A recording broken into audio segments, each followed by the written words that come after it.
बहुजन समाज की हर खबर पाने के लिए सब्सक्राइब करें अम्बेडकर पीपल्स वॉइस और बेल आइकन दबाएं।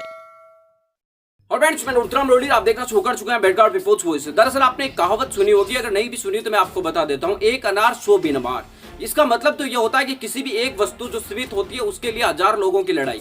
और यही बात होती है दलितों के हितैषी की। दलितों के हितैषी बनने के लिए तो यहाँ हजारों बीमार हो जाते हैं। हर राजनीतिक पार्टी उनके नाम पर उनको शोषण करने के लिए उनके लिए खड़ी हो जाती है, लेकिन किसी भी पार्टी का यह कहने का हिम्मत नहीं होता कि हम दलितों को शासन बनाएंगे, हम दलित को शासक बनाएंगे, उसको शासन देंगे, उसके हाथ में राज देंगे, उनके राजपाट देंगे और उनके जो अत्याचार हो रहे हैं उनको रोकने का कदम करेंगे।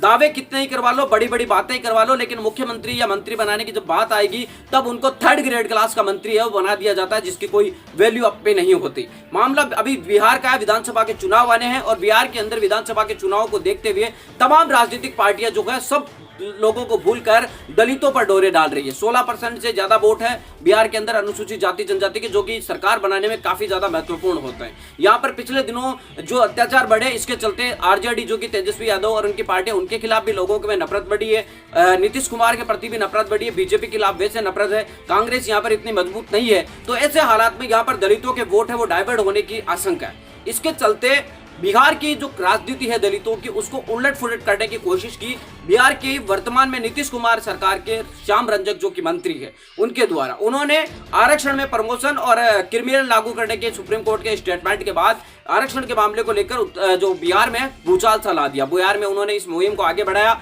और तमाम बिहार के जितने भी दलित नेता थे उनको उन्होंने एकत्रित किया, एक जाजम पर बिठाया, एक मंच पर वो लेकर आए, जिसके अंदर बीजेपी, कांग्रेस, आरजेडी तमाम राजनीतिक पार्टियों के मैदान में उतरे। लेकिन जैसे जैसे ये मीटिंग आगे बढ़ती गई, 3-4 मीटिंग बढ़ी, तो जैसे तैसे करके बताया जा रहा है कि इस विधायकों में कुछ आपस में बढ़ रही है। लेकिन फिर भी मैं आपको बताना चाहता हूं कि अभी जो है इन मामलों को ध्यान में रखते हुए यहाँ की राजनीतिक जो पार्टियां वो एक एक दलित नेता को आगे कर रही है। जिसमें मैं आपको बताने की कोशिश कर दूं तो आज जो वर्तमान में नीतीश कुमार है वो अपने मंत्री श्याम रंजक को आगे कर रहे हैं कि आपको दलितों के मुद्दे उठा रहे हैं। जेडीयू की तरफ से आप जो आरजेडी है उसकी तरफ से शिवचंद राम को आगे किया जा रहा है कि आप दलितों के मुद्दे उठाइए। कांग्रेस की तरफ से अशोक राम को आगे किया जा रहा है कि आप दलितों के मुद्दे उठाइए। और हम पार्टी के जितन राम मांझी तो वैसे ही लगे हुए इस मामले में। बीजेपी भी इस मामले के अंदर अपने नेताओं को आगे कर रही है कि आप लोग इस मामले में जाकर आगे कुछ कीजिए। तो यानी कुल मिलाकर कोशिश करें तो एक एक दलित नेता को हर राजनीतिक पार्टी आगे कर रही है। फिलहाल के लिए जैसे आप लोगों को याद होगा, केशव प्रसाद मौर्य ओबीसी समाज से आते हैं। उत्तर प्रदेश में जब समाज सरकार बनानी थी